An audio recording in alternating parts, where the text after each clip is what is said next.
파스콘 동지를 기문한 인사드립니다. 무료특강의 현울TV 윤목사입니다. 예, 이번 주에는 제가 어제 소일이문답 해설하면서 다뤘던 내용 가운데 성령의 열매에 관한 보충 수업을 진행한다라고 말미에 제가 말씀을 드린 것 같습니다. 사실 이 부분을 길게 다룰 수도 있겠습니다만 오늘 한 번의 강의로도 충분하리라고 생각하고요. 다시금 이 귀한 말씀을 생각하면서 성경에서 이제 말씀하는 열매라는 말에 대해서 한번 생각해 보도록 하겠습니다. 갈라디아서 5장 22절로 23절의 말씀이죠. 오직 성령의 열매는 사랑과 희락과 화평과 오래 참음과 자비와 양성과 충성과 온유와 절제니 이 같은 것을 금지할 법이 없느니라. 갈라디아서 5장 22절로 23절 말씀하면, 자, 여기 사용된 헬라어 열매라고 번역된 헬라어 명사는 칼포스입니다. 자, 열매라는 헬라어는 게네메라는 용어가 또 있습니다. 그것은 이제 또 따로 다루도록 하고요. 이 칼포스가 우리가 잘 아는 갈라디아서 본문 외에도 신약 성경에 총 66번이 적용이 되었습니다. 대부분은 사복음서에 나오는데 다양하게 적용이 되었고, 또한 그리고 열매가 가지는 성격이 어떤 것인지를 오늘 강의를 통해서 한번 잘 파악하시는 계기가 되었으면 좋겠습니다. 자, 칼포스의 본래 의미를 좀 보도록 하겠습니다. 가장 첫 번째로 일반적인 의미 가운데 칼포스는 식물들의 열매를 가리키는 말로 사용되었습니다. 또는 땅의 소산물을 의미하는 말이죠. 마태복음 21장 19절, 마태복음 13장 8절, 마가복음 11장 14절, 누가복음 12장 17절, 주로 복음서에 집중되어 있고, 땅의 소산물이라 하면 야고보서 5장 7절과 5장 18절, 누가복음 20장 10절의 말씀입니다. 자, 야고보서 5장 같은 구절들은 사람이 수고해서 어떤 열매의 성장을 돕고 촉진할 수 있지만 그 열매를 나의 의지나 노력이 아니라 선물로 기대하고 받을 수 있다라고 하는 것을 분명하게 하고 있습니다. 자, 씨와 수확이라고 하는 것은 사람에게 맡겨져 있죠. 그러나 열매의 성장이 어느 정도까지 인간의 의지력과 별개의 것인가?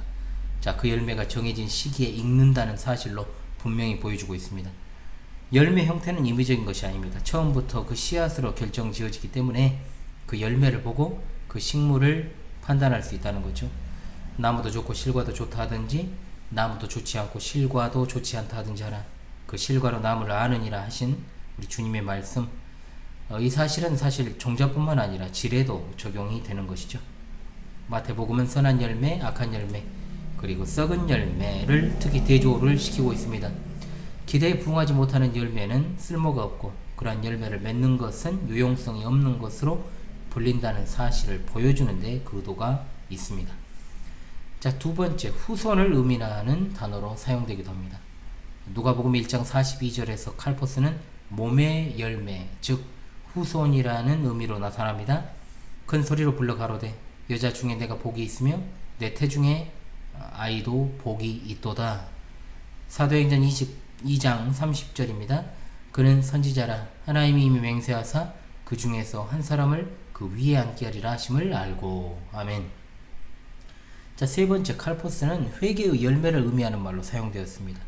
마태복음 3장 8절입니다. 칼포스는 여기서 행위를 나타내죠. 그러므로 회개에 합당한 열매를 맺고 했는데, 회개에 합당한 열매는 문자적으로 회개에 대등한 행위다라고 번역을 할 수 있습니다. 죄를 버리고 행실을 고치라는 거죠. 진정한 회개는 입술로만 하는 것이 아니라 죄를 갖다가 하나씩 버리는 것입니다. 네 번째, 성령 하나님의 열매를 의미합니다. 우리가 이 시간에 살펴보고자 하는 이 측면이죠.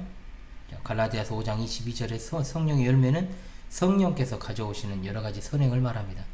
오직 성령의 열매는 사랑과 희락과 화평과 오래 참음과 자비와 양성과 충성과 온유와 절제니 이 같은 것을 금지할 법이 없다고 그랬잖아요. 자, 이 구절에서 주목할 게 뭐냐? 열매는 성령 하나님의 것이라는 것, 인간의 게 아니라는 겁니다. 자, 이 부분은 이후에 세부적으로 다루겠습니다. 그리고 다섯 번째, 칼포스는 사역의 결과나 성과를 나타내는 말로 사용되었습니다. 자, 로마서 1장 13절에 형제들아 나는 너희가 이것을 모르는 것을 원하지 않는다. 내가 다른 이방인 가운데서 열매를 거둔 것 같이 너희 가운데서도 얼마만큼 열매를 얻기 위하여 여러 번 너희에게 가려고 했지만 지금까지 길이 막혔다라고 했습니다. 자, 여섯 번째입니다. 칼포스는 유익, 이익, 수익, 그리고 유용을 나타냅니다. 자, 선교 또는 복음 사역이나 교회를 섬기는 것, 그리고 수고로운 일에 종사하는 것에 관해서 사례를 받는 것이 정당하다라고 말씀합니다. 문제는 교회를 섬기는 자가 너무나도 과도하게 자신의 욕심을 채우기 위해 사욕을 채우기 위해서 사례를 받음으로 인하여 비난을 받고 사꾼이라고 하는 사실상 굉장히 치욕적인 소리를 듣는 겁니다. 9장 고린도전서 9장 7절 말씀, 누가 자신의 비용을 쓰며 구인으로 봉사하겠느냐? 누가 포도원을 만들고 그 열매를 먹지 않겠느냐? 누가 양떼를 기르면서 그 양떼의 젖을 먹지 않겠느냐라고 했습니다. 자, 이 말씀을 주신 이유는 교회 복음 사역, 즉 교회의 섬김과 그 복음 사역을 통해서 그 양식을 먹는 것이, 받는 것이 정당하다라는 말씀을 주시기 위함입니다. 디모데후서 2장 6절에서도 같은 의미를 나타내고 있죠. 수고하는 농부가 곡식을 먼저 받는 것이 마땅하니라고 했습니다. 빌립보서 4장 17절의 말씀입니다. 내가 선물을 구함이 아니며 오직 너희에게 유익하도록 과실이 번성하기를 구함이라. 아멘. 바울 사도는 자신의 선교 사역을 연보로 이제 지원하는 것을 성도들 자신을 위한 유익이라고 분명하게 말합니다. 그 이유가 뭡니까? 연보는 감사의 결과이고 또 하나님 나라 확장을 간절히 소원하는 것에서 나오기 때문에 마음의 기쁨과 더불어서 하나님의 감동과 복을 받은 그랬던 자로부터 나오는 것이기 때문에 그렇습니다. 바울 선생은 선교 사역을 하면서 세속 사업에 종사를 했죠.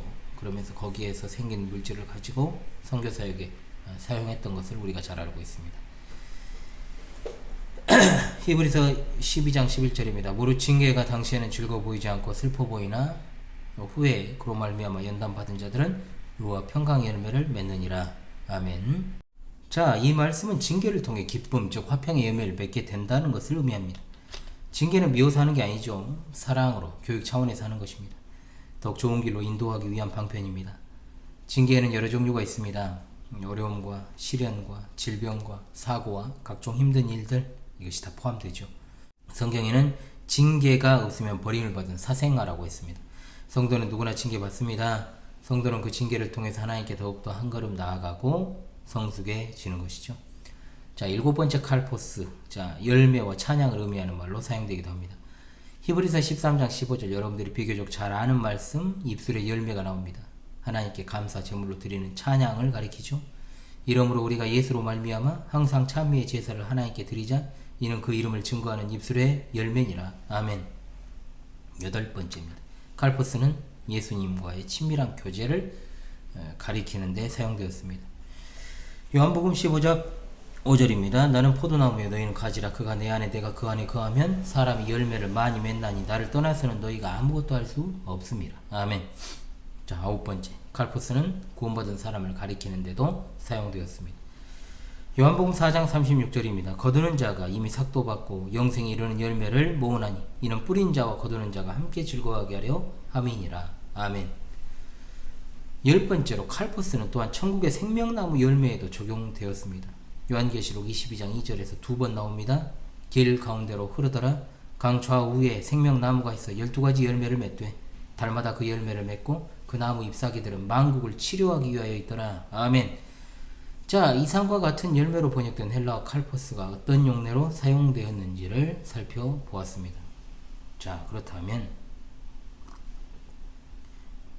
다시 본 주제인 갈라디아서 5장 22절로 23절로 돌아와서 바울 사도는 갈라디아 교회 성도들에게 보낸 서신에서 육체의 소욕과 성령의 소욕에 대해서 언급을 하고 육체의 소욕과 성령의 소욕이 서로 대적한다고 했습니다. 그리고 성령의 소욕을 따라 행하라고 명령합니다. 육체의 소욕을 따라 행하는 자는 육체를 따라 육체의 열매를 맺고 성령을 따라 행하는 자는 성령을 따라 성령의 열매를 맺게 됩니다. 여기 나오는 열매, 자, 칼포스는 성령 하나님의 열매라는 것에 주목을 하라 그랬죠. 자, 인간의 것이 아니라는 뜻입니다. 그러므로 성령 하나님의 인도를 받는 자와 성령이 충만한 자들은 이런 열매들이 자연스럽게 나오게 되어 있습니다. 자, 인간에게서 나오는 불완전하고 가시적인 열매가 아니라는 겁니다. 성령의 열매는 성령 하나님으로부터 나오는 것이기 때문에 감동이 있고 감사가 넘칩니다. 그런데 사람들은 오히려 불완전하고 가시적인 열매들에 집착을 하죠. 성경에 의존하는 계시 의존 신앙이 아니라 이기적인 생각과 욕심을 품고 자기중심적 신앙을 하기 때문에 그렇습니다. 반석 위에 집을 지은 지혜로운 건축자가 아니라 모래 위에 집을 지은 어리석은 건축자이기 때문에 절대로 안정되지 않습니다. 요동칩니다. 많은 이들이 성도라는 이름만 걸고 교회에 소속되어 있지만 삶은 여전히 불신자와 다를 바 없는 모습, 바로 이 때문인 것이죠. 그래서 사탄도 얼마든지 흔하게 사용할 수 있는 방언이나 치유나 이런 어떤 은사주의, 기적과 같은 것에 집착하는 것, 이것은 그릇된 신앙의 열매라고 했습니다. 즉 완전한 것에는 관심이 없고 불완전한 것에만 집착한다는 것입니다. 왜 제가 이런 것들을 조장하는 것은 묻지도 따지도 말고 걸으라고 말씀드리겠습니까? 그 이유는 이미 말씀을 드렸던 것처럼 자기중심적 신앙생활을 하기 때문에 그렇습니다. 정확히는 종교적 활동을 하는 것이죠. 자기 종교적인 어떤 자기 욕심을 추구하기 위해서. 인간의 본성 자체가 그러한데 교회라는 곳에서 인간의 어떤 그릇된 본성을 자극하는 종교적 행위를 유발하게 하면 되겠습니까? 교회는 그야말로 은혜로 이루어진 하나님의 택한 받은 자들의 모임입니다. 다시 말씀드립니다. 말씀을 의존하는, 즉 계시 의존 신앙이 없는 이들은 자신의 이익과 욕심과 이해관계에 끌려다닐 수밖에 없습니다. 그래서 아주 사소한 시험에도 이리저리 끌려다니며 요동을 치는 거죠. 이와 같은 자기중심적 신앙을 하는 이들은 외식적 선행을 합니다. 즉 행위, 외면적인 것에 집착을 하는 특징을 가지고 있죠. 지난주 화요일 특강과 연결이 됩니다. 왜 외면적인 것에 집착하고 거칠의 형식주의에 집착하고 내면적인 성숙이 이루어지지 않는지를 말입니다. 그러나 오늘 본문에 나오는 열매는 인간의 외식적 선행이나 행위와는 근본적으로 다른 겁니다. 그것은 바로 성령 하나님의 감동에 의한 것이기 때문이죠. 그야말로 신령한 열매입니다. 그 어떤 외식적인 것이 가미되어 있지 않은 순수한 행위라고 하는 것입니다. 성령의 열매는 성령 하나님 그 자체로부터 나오는 것이기 때문에 감동과 감사 그 자체입니다. 이런 점에서 행위는 행위인데 근본적으로 다른 행위라고 할 수 있는 것이죠. 자, 그렇다면 첫 번째, 성령님의 열매는 예수 그리스도의 성품이라는 것을 잊지 마십시다. 자, 앞에 나오는 9가지 열매들, 이것은 모두가 다 예수님 안에 있는 것입니다. 열매들이 아니라 열매라는 단수로 쓰였다는 것에도 주목하십시다. 그리스도께서 한 분이신 것처럼 성령의 열매도 오직 하나입니다. 열매는 하나지만 그 양상이 9가지로 다양하게 풍성하게 드러나고 있는 것이죠. 앞서도에서 언급한 바와 같이, 죄송합니다, 목이 안 좋아서, 앞에 서두에서 언급한 것처럼 성령의 열매는 육체의 열매와 대조되는 겁니다. 육체가 거두는 열매는 무엇입니까? 우상숭배, 술취함, 방탕, 무례함, 탐욕, 무지, 거짓, 사악, 나쁜 욕망 등입니다.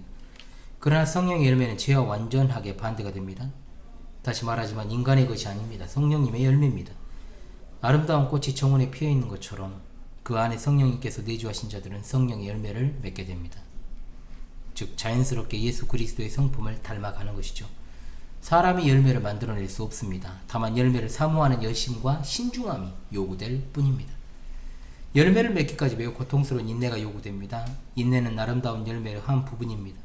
남에게 겸손해야 되고 남이 필요한 것을 해주는 희생이 따릅니다. 관용을 베풀며 신실함이 요구됩니다.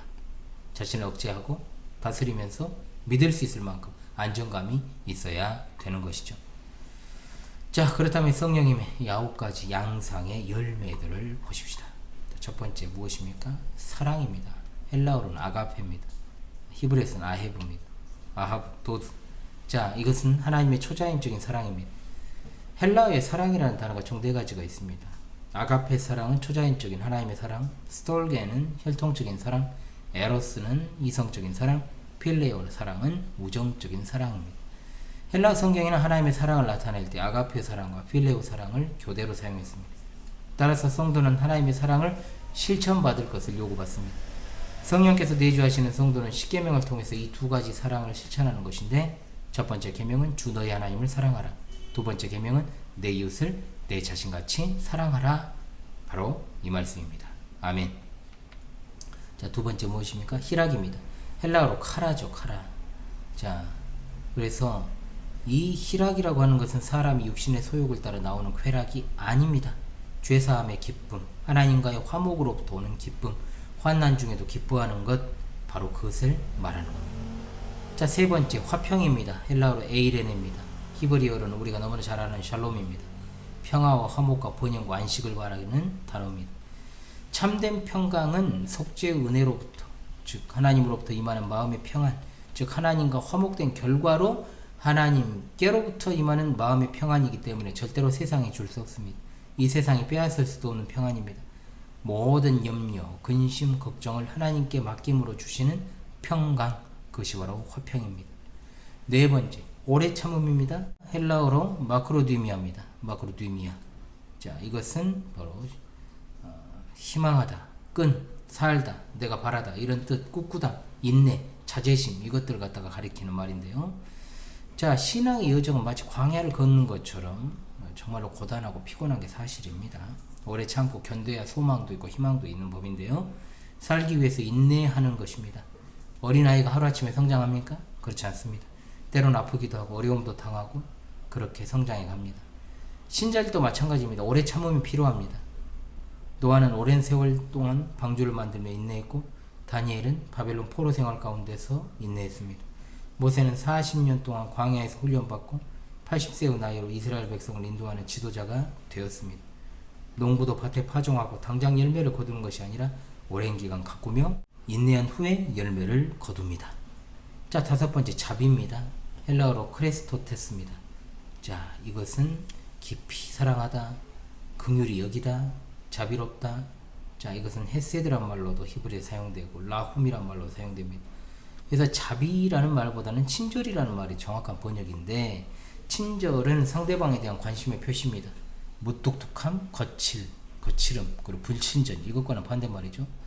성경에는 성도가 친절을 베푸는 사례가 많이 나오는데, 빌립보에 자주 장사했던 루디아가 바울 사도 일행을 대접한 일, 멜리데 섬의 주장 보블리오가 바울 사도 일행을 친절하게 대한 것이 바로 그 사실입니다. 그러므로 우리가 무뚝뚝한 자세, 불친절한 모습, 상냥하지 못한 태도, 상대방의 기분을 고려하지 않는 그런 불편함의 표출들을 회개해야 될 것입니다. 자, 여섯 번째, 양선입니다. 헬라어로 아가도슈메입니다. 히브리어 토브죠. 좋은, 선한, 즐거운 이런 뜻을 가지고 있습니다. 그러면 양선이라 하면 불쌍한 사람들에게 호의를 베푸는 것입니다. 하나님께서는 은혜와 사랑, 자비와 긍휼이 풍성하심으로 죄인들을 불쌍히 여기시고 독생자 되시는 예수 그리스도를 위하여, 우리를 위하여서 희생의 제물로 내어 주셨습니다. 자, 그래서 그리스도인들은 참으로 딱한 사람들에게, 불쌍한 사람들에게 호의를 베푸는 양선의 열매를 많이 맺어야 됩니다. 우리는 호의가 계속되면 권리인 줄 안다는 그 유명한 영화 대사만 곱씹으면서 호의 베풀기를 즐겨하지 않는 태도를 버려야 됩니다. 받기를 좋아하는 것보다 베푸는 것을 좋아해야 될 것입니다.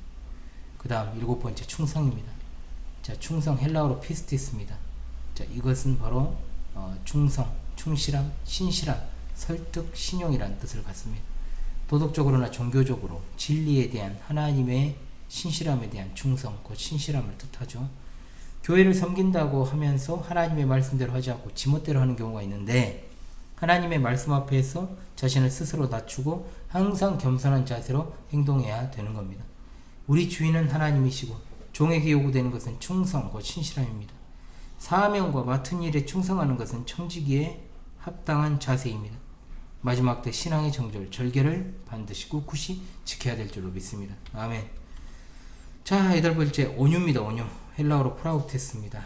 자, 이것은 온유라고 하는 것은 항상 따라오는 게 있습니다. 뭐냐? 겸손입니다. 마음에 지녀야 될 쌍두마차와 같은 것이죠. 온유와 겸손 역시 주님의 성품으로 주님은 우리로 하여금 온유와 겸손을 배우라고 분명하게 말씀하셨습니다. 아홉 번째, 절제입니다. 엔크라테이아입니다. 헬라어로 자, 이 절제. 자, 그것은 사람들은 절제하지 못하는 소유욕 때문에 결국 건강도 망치고 인생도 망치게 됩니다. 아담과 하와는 먹는 것에 집착을 했죠. 그래서 절제를 잃었고 하나님의 명령에 불순종하는 반역죄를 저질렀고, 삼손은 나시린의 사명을 받았지만 육체의 정욕을 제어하지 못해서 비극적으로 삶을 마감했습니다. 신자는 방종에 빠지지 않도록 자기 자신의 삶을, 즉 감정을 조절하고 통제해야 되는 겁니다. 자, 지금까지 성령의 9가지 이 열매의 양상, 즉 9가지 양상을 갖다가 살펴봤습니다. 중요한 것은 다시 말씀드립니다. 이것이 성령님의 열매라는 거예요. 성령 하나님께서 그 택한 백성들에게 열매를 결실하도록 하는 것입니다. 성령 하나님 안에서 사는 자들, 그 안에 성령님께서 내주하시는 자들은 자연스럽게 예수 그리스도의 성품, 하나님의 성품을 닮아가게 되어 있습니다. 신자들에게 열매가 없다는 건 성령 하나님과 무관하게 살아가고 있다는 것이 될 수 있고, 그것은 더 나아가서 성령님이 없는 자인 것이죠. 그런데도 무식하게 한글 성경에 나오는 열매라는 단어를 모두가 다 동일한 것으로 치부하면서 소위 열매를 맺지 못하면, 즉 인간의 선행이나 행위가 나타나지 않으면 구원받을 수 없다, 또는 천국에 들어갈 수 없다는 식의 주장을 하고 있으니, 이것이 얼마나 성경의 기초적인 지식도 모르는 미치지 못하는 유치한 어린아이와 같은 주장인지를 알아야 됩니다. 사실 그래요. 인간의 행위나 선을 강조하는 목사나 신학자가 오히려 정직하지 못한 경우가 많습니다.